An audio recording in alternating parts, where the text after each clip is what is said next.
आज हम बात करेंगे कि बीजों का परिकिरण क्यों आवश्यक होता है।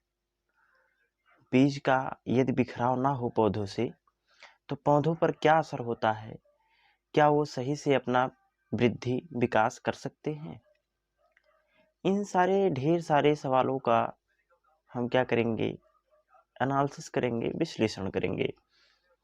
मैं जैसे ये कहूँ कि जब हम अपने खेत में फसल को बोते हैं तो हम बीजों को बिखेरते क्यों हैं, खेत में बुआई क्यों करते हैं, चाहे वो मशीन के द्वारा करें, चाहे वो खुद करें, या किसी भी माध्यम से क्या कर सकते हैं, हम बीजों का बिखराव करते हैं, यानी उसका परिकिरण करते हैं, उसको बिखेरते हैं पूरे खेत में।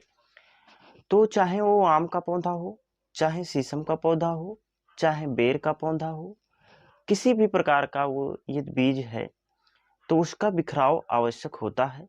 अगर हम हमारे द्वारा नहीं होगा, जंतुओं के द्वारा नहीं होगा, तो नेचर कुछ ना कुछ अपने से कुछ उसमें बदलाव करती है, कुछ ना कुछ उसमें अपना ऐड करती है, जिसके माध्यम से क्या होता है, बीजों का बिखराव होता है। बीजों का बिखराव होना क्यों आवश्यक है, इस बात को समझने के लिए जैसे एक एग्जाम्पल हम देते हैं कि मान लेते हैं कि एक ही जगह पे ढेर सारे हम पौधों को लगा दें, तो हम देखते हैं कि एक ही जगह पे जब हम ढेर सारे पौधों को लगा देंगे तो पौधे जो होते हैं वो अपना भोजन क्या करते हैं, सूर्य का प्रकाश, मिट्टी से जल और वायुमंडल से ऑक्सीजन को लेके अपने भोजन का निर्माण करते हैं। लेकिन जब वो एक ही जगह पे हो जाएंगे तो उनको ना प्रॉपर मात्रा में जल मिल पाएगा, ना प्रॉपर मात्रा में वायु मिल पाएगी, ना ही प्रॉपर मात्रा में उनको सूर्य का प्रकाश मिल पाएगा। इसलिए बच्चों, जो बीजों का बिखराव किया जाता है, बीजों का परिकरण किया जाता है, वो नेचर खुद करती है और ऐसा होना आवश्यक है जिससे उनका भली भांति पोषण हो सके, पोषण उपलब्ध हो सके और वो वृद्धि कर सकें।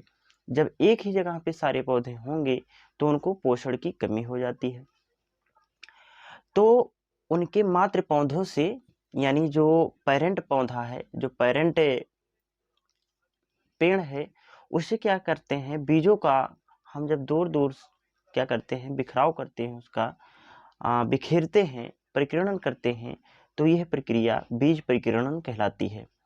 बीज परिकिरण जो है, इसके कई माध्यम से हो सकते हैं।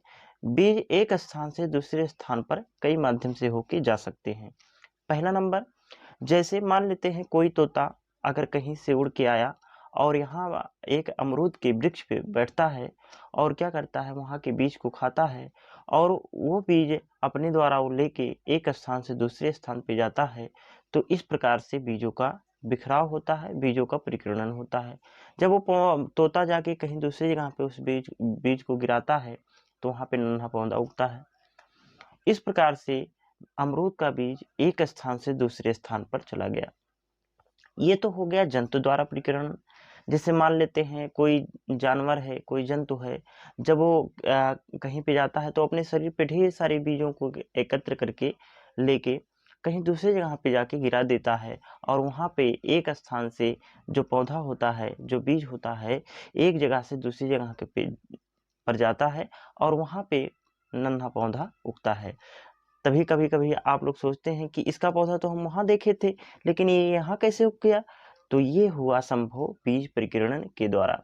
जो हमारे जो वृक्ष होते हैं दूसरे देश में पाए जाते हैं, दूसरी जगह पे पाए जाते हैं, हम वहाँ से नर्सरी के द्वारा पौधों को लाते हैं और बीजों को लाते हैं और दूसरी जगह पे हम उसकी बुआई करके पौधे को उगा लेते हैं। तो बीज परिकिरण आप लोगों के धीरे-धीरे समझ में आ रहा होगा कि बीज परिकिरण क्यों आवश्यक है, यानी उसे प्रॉपर मात्रा में सूर्य का प्रकाश, सन की रोशनी मिल सके, प्रॉपर मात्रा में उसे वायु मिल सके और प्रॉपर मात्रा में उसे जल मिल सके। इसीलिए हम बीजों को, पौधों को दूर-दूर लगाते हैं जिससे उनके खाद्यान्न में, उनके पोषण में कोई कमी ना हो। दूसरा जो माध्यम है परिकिरण का वो है वायु। वायु के भी द्वारा क्या होता है, बीजों का परिकिरण होता है। बीजों का परिकिरण की यदि हम बात करें तो वायु द्वारा जो परिकिरण होता है उसमें कुछ विशेष संरचना पाई जाती है जिसके द्वारा बीज क्या करते हैं, हवा में तैरते हुए जाते हैं और दूसरी जगह पे चले जाते हैं, इस प्रकार बीजों का परिक्रमण हो जाता है।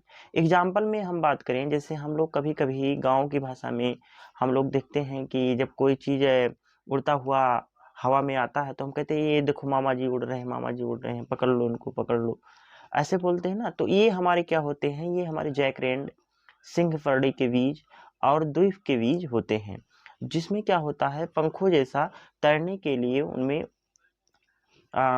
रेशे होते हैं, जो वायु में वो आसानी से तैर सकते हैं और वायु के माध्यम से एक स्थान से दूसरे स्थान पर आसानी से जा सकते हैं। तो चलिए अब तीसरे नंबर पॉइंट की बात करते हैं कि और किसके माध्यम से जल का परिक्रमण हो रहा है। अब हमारे पौधे बीजों का परिक्रमण हो सकता है। तो अगला जो माध्यम है हमारा वो क्या है, जल। जल के द्वारा भी बीजों का परिक्रमण होता है। जैसे यदि कमल का पुष्प है, कीचड़ में खिला हुआ है, तालाब में खिला हुआ है, तो हम लोग देखते हैं कि क्या होता है, हमारा जो कमल का पौधा होता है एक स्थान पे उगता है, उसके बाद हम देखते हैं कि कुछ है उसमें बीजों का बिखराव होता है, परिक्रमण होता है, चित्राव होता है।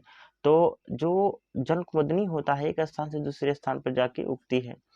इसी प्रकार से यदि नारियल का कोई पौधा है, मान लेते हैं तेजी से बारिश हुआ, पानी बहा, तो हमारे कुछ बीज जो होते हैं वो जल के माध्यम से बहते हुए दूर चले जाते हैं और वहां पे जाके नन्हे पौधे को उगाते हैं। तो इस प्रकार जल के भी द्वारा हमारे बीजों का परिक्रमण होता है। नेक्स्ट अगर हम पॉइंट की बात करें तो एक परिक्रमण हमारा और बचा है, जिसे हम विस्फोट तंत्र कहते हैं। अब विस्फोट होता है तब बीजों का बिखराव होता है।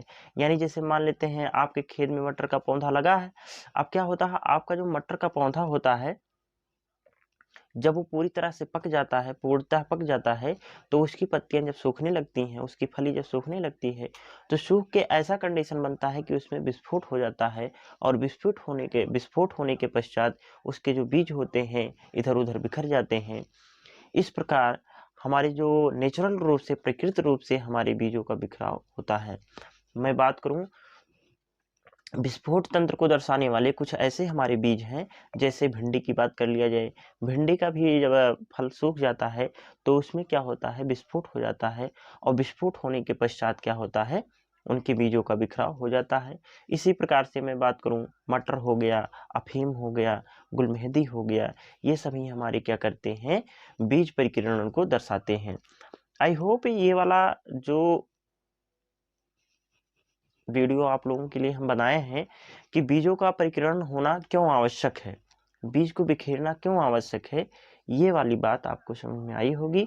यदि हम बीजों का बिखराव नहीं करेंगे तो पौधे एक ही जगह हो जाएंगे, सघन हो जाएंगे, घने हो जाएंगे और उनको पर्याप्त मात्रा में सूर्य का प्रकाश नहीं मिलेगा, रोशनी नहीं मिलेगा और वायु नहीं मिलेगा, जल नहीं मिलेगा और वो पौधे मारे जाएंगे, खत्म हो जाएंगे, सही से वृद्धि विकास नहीं कर पाएंगे।